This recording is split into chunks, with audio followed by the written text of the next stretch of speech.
Assalamualaikum warahmatullahi wabarakatuh.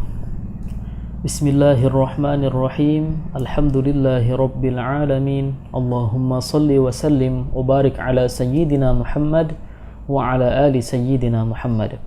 Alhamdulillah, puji dan syukur kita panjatkan kehadirat Allah Subhanahu wa taala sehingga dalam kesempatan kali ini kita kembali dapat bertatap maya untuk membahas satu topik bahasan dengan judul menapaki kehidupan yang benar bersama Kitabullah. Kitabullah adalah kumpulan wahyu-wahyu Allah Subhanahu wa taala yang mengandung petunjuk dan kebenaran. Sementara pengertian kitab adalah wahyu Allah Subhanahu wa taala yang dibukukan. Makna lain dari Kitabullah adalah ajaran Allah Subhanahu wa taala yang diwahyukan kepada nabi atau rasul yang merupakan ketetapannya dan himpunan petunjuk yang ditulis dan dibukukan. Adapun pengertian iman kepada kitab-kitab Allah adalah meyakini sepenuh hati bahwa Allah Subhanahu wa taala telah menurunkan kitab-kitabnya kepada para nabi dan rasul agar disampaikan kepada umatnya sebagai pedoman hidup untuk kebahagiaan di dunia dan di akhirat. Pada hakikatnya, mengimani Kitabullah mengandung 3 makna.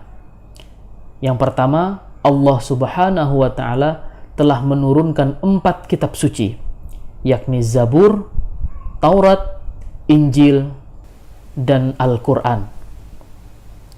Yang kedua, makna dari mengimani Kitabullah adalah Al-Quran menjadi kitab suci yang diturunkan terakhir, yang membenarkan sebagian ajaran sekaligus korektor terhadap ajaran kitab-kitab suci sebelumnya.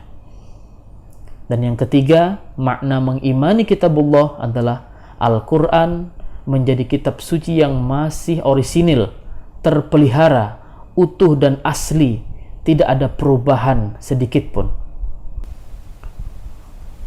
Sebagai seorang muslim, beriman kepada kitab-kitab Allah telah menjadi rukun iman kita. Nah, untuk itu sekilas kita simak bagaimana kitab-kitab sebelum Al-Quran.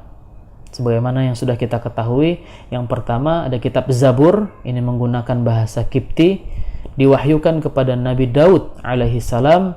Isinya, kitab Zabur adalah tentang doa, zikir, pengajaran, dan hikmah. Dan diperuntukkan hanya untuk Bani Israel. Nabi Daud alaihi salam itu hidup di tanah Kanaan sekitar abad ke-10 sebelum Masehi. Yang kedua, yang wajib kita imani juga adalah kitab Taurat, menggunakan bahasa Ibrani yang diwahyukan kepada Nabi Musa alaihi salam.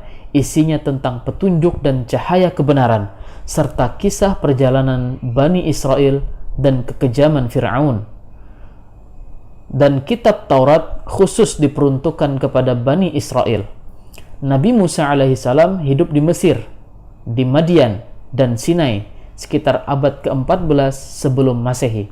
Dan yang ketiga, kitab yang juga wajib kita imani sebagai seorang muslim adalah kitab Injil, menggunakan bahasa Suryani yang diwahyukan kepada Nabi Isa alaihissalam. Isinya tentang petunjuk dan penerangan, dan diperuntukkan juga hanya kepada Bani Israel saja. Nabi Isa alaihi salatu wassalam hidup di tanah Kanaan sekitar abad ke-1 sebelum Masehi. Demikianlah sekilas kitab-kitab yang diturunkan sebelum Al-Quran. Kemudian kita membahas kemuliaan Al-Quran. Allah Subhanahu wa taala berfirman di dalam Al-Qur'an surah Al-Isra ayat 9. A'udzu billahi minasy syaithanir rajim. Bismillahirrahmanirrahim. Inna hadzal Qur'ana yahdi lillati hiya aqwam wa yubashshirul mu'minin وَيُبَشِّرُ الْمُؤْمِنِينَ الَّذِينَ يَعْمَلُونَ الصَّالِحَاتِ أَنَّ لَهُمْ أَجْرًا كَبِيرًا. Yang artinya, sesungguhnya Al-Quran ini memberikan petunjuk kepada jalan yang paling lurus dan memberi kabar gembira kepada orang-orang yang beriman yang mengerjakan amal soleh, bahwa bagi mereka ada pahala yang besar. Semua orang tentu ingin sukses dan berhasil, tapi tidak semua orang berhasil menggapainya. Disebabkan apa? Disebabkan ia tidak menempuh jalan-jalan yang sudah dibentangkan oleh Allah Subhanahu wa Ta'ala. Jalan itu adalah agama yang termaktub di dalam kitabullah, di dalam Al-Quran. Namun, perhatikan dengan seksama, realitas kehidupan saat ini tidak banyak manusia yang konsisten mengamalkan agamanya. Akibatnya, hidupnya menuai kegagalan dan kesengsaraan. Sebaliknya, keberhasilan dan kesuksesan akan diraihnya asalkan menempuh jalan yang benar, melewati jalan kesungguhan dan cara-cara yang benar sesuai dengan apa yang diajarkan di dalam Al-Quran. Namun, harus menjadi kesadaran bersama, semakin sulit jalan yang dilalui, semakin besar kesuksesan yang diraih. Itu hukum sunnatullah yang harus kita ikuti. Meskipun jalan-jalan itu ada yang rinci dan ada pula yang masih umum, semua itu sudah dibentangkan Allah Subhanahu wa Ta'ala melalui Al-Quran untuk dijadikan petunjuk dalam mengarungi setiap roda kehidupan. Al-Quran kita akan tinjau dari aspek secara bahasa, dia merupakan bacaan. Nah, sedangkan secara istilah yang harus kita ingat, Al-Quran merupakan firman Allah Subhanahu wa Ta'ala yang diturunkan melalui perantara malaikat Jibril, kemudian disampaikan kepada Nabi Muhammad SAW menggunakan bahasa Arab dan membacanya bernilai ibadah untuk dijadikan pedoman hidup manusia. Baginda Rasulullah SAW mengingatkan kita, afdalu ibadati ummati qiraatul Quran. Sepaling utama ibadah bagi umatku adalah membaca Al-Quran. Kemudian dalam hadis yang lain, khairukum man ta'allama al-Quran wa 'allamahu. Sebaik-baik kalian adalah yang belajar Al-Quran dan mengajarkannya. Selanjutnya di dalam Al-Quran terdapat tujuan pokok yang menjadi topik inti dari diturunkannya Al-Quran. Yang pertama, Al-Quran menjelaskan, memberikan pedoman tentang akidah, tentang keyakinan, tentang keimanan, yakni rukun iman yang 6.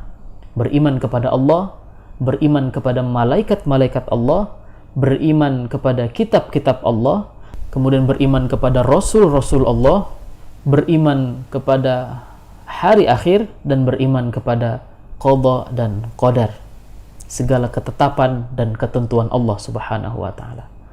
Yang berikutnya, tujuan pokok diturunkannya Al-Quran adalah tentang syariat, mengenai hukum-hukum yang harus diikuti manusia dalam hubungannya dengan Allah, hubungan dengan sesama, dan dengan dirinya sendiri, serta dengan alam sekitar, yang dikenal dengan 5 rukun Islam. Kemudian yang ketiga adalah Al-Quran diturunkan memiliki tujuan pokok, yakni mengenalkan norma-norma akhlak, norma-norma sikap perilaku yang harus diikuti oleh manusia dalam lingkup pribadi dan bermasyarakat, agar hidup manusia serasi, harmonis, damai, dan sejahtera, yang diwujudkan dalam bentuk gotong royong, memegang teguh amanah, menegakkan kebenaran dan keadilan, serta menjadi pribadi-pribadi yang bertanggung jawab. Nah, 3 tujuan pokok inilah yang melandasi diturunkannya Al-Quran sebagai pedoman hidup manusia. Nah, selanjutnya, bagaimana kedudukan Al-Quran di tengah-tengah kita? Yang pertama, Al-Quran merupakan wahyu Allah subhanahu wa ta'ala. Yang kedua, Al-Quran merupakan mu'jizat bagi Nabi Muhammad sallallahu alaihi wasallam. Yang ketiga, Al-Quran merupakan pedoman hidup setiap muslim. Dan yang keempat, Al-Quran sebagai penyempurna kitab-kitab sebelumnya, kitab-kitab terdahulu. Dan keempat hal ini mudah-mudahan dapat selalu kita ingat dan kita pegangi dalam kehidupan kita di dunia ini. Nah, selanjutnya setelah kita memahami makna Al-Quran, kita mengetahui tujuan pokok diturunkannya Al-Quran dan juga bagaimana kedudukan Al-Quran, maka pertanyaan yang paling penting adalah bagaimana wujud cinta kita kepada Al-Quran. Apa yang harus kita implementasikan di dalam diri kita sebagai wujud kecintaan kita kepada Al-Quran. Yang pertama, hendaknya kita meyakini seluruh aspek yang tertera dalam Al-Quran merupakan kebenaran yang harus kita jadikan pedoman di dalam kehidupan kita. Yang kedua, hendaknya sebagai wujud cinta kita kepada Al-Quran, hendaknya kita mematuhi segala perintah dan larangan-larangan Allah subhanahu wa ta'ala. Dan yang ketiga, hendaknya kita selalu melakukan muhasabah, berintrospeksi diri. Misalnya setelah kita membaca satu atau beberapa ayat dari Al-Quran, kita ukur diri kita, sudahkah kita mengamalkannya atau kita masih belum mengamalkannya. Apakah kita sudah melaksanakan isi kandungan ayat-ayat tersebut atau kita masih mengabaikan tuntunan-tuntunan yang terdapat di dalam Al-Quran. Nah, tiga hal ini merupakan perwujudan cinta kita kepada Al-Quran. Nah, berikutnya, apa hikmah yang bisa kita capai ketika kita beriman kepada kitabullah? Hikmah ketika kita berkeyakinan yang kuat, berpedoman yang kokoh terhadap ajaran Al-Quran. Yang pertama, kita memiliki sandaran hidup yang kuat. Kita memiliki keteguhan terhadap kitab suci kita, sehingga memiliki sandaran hidup yang kokoh dalam menjalani kehidupan yang syarat dengan tantangan dan cobaan. Yang kedua, hendaknya kita senantiasa menjaga toleransi dan kerukunan antar sesama dan di lingkungan sekitar kita. Yang berikutnya adalah hikmah beriman kepada kitab Allah akan menjadikan kita menjadi pelopor hidup yang damai, menenteramkan dan menyenangkan di tengah keragaman agama di Indonesia dan dunia. Yang keempat, hikmah kita beriman kepada kitab Allah, kita akan menjadi orang yang tidak memaksakan pola pikir sendiri, dalam artian tidak egois, agar terhindar dari suasana yang saling curiga, saling membenci, dan saling mencaci. Yang berikutnya, yang terakhir adalah kita akan senantiasa menjaga nilai-nilai kebaikan. Kita akan menjadi orang yang bersemangat meningkatkan kerja bersama antara pemeluk yang berbeda agama sebagai bagian dari pengamalan nilai-nilai kitabullah, sehingga tatanan masyarakat tumbuh dan berkembang secara baik dan selalu rukun. Mudah-mudahan video yang singkat ini bisa memberikan nilai yang positif dalam kehidupan kita sehari-hari. Wallahul muwafiq ila aqwamit thariq. Assalamualaikum warahmatullahi wabarakatuh.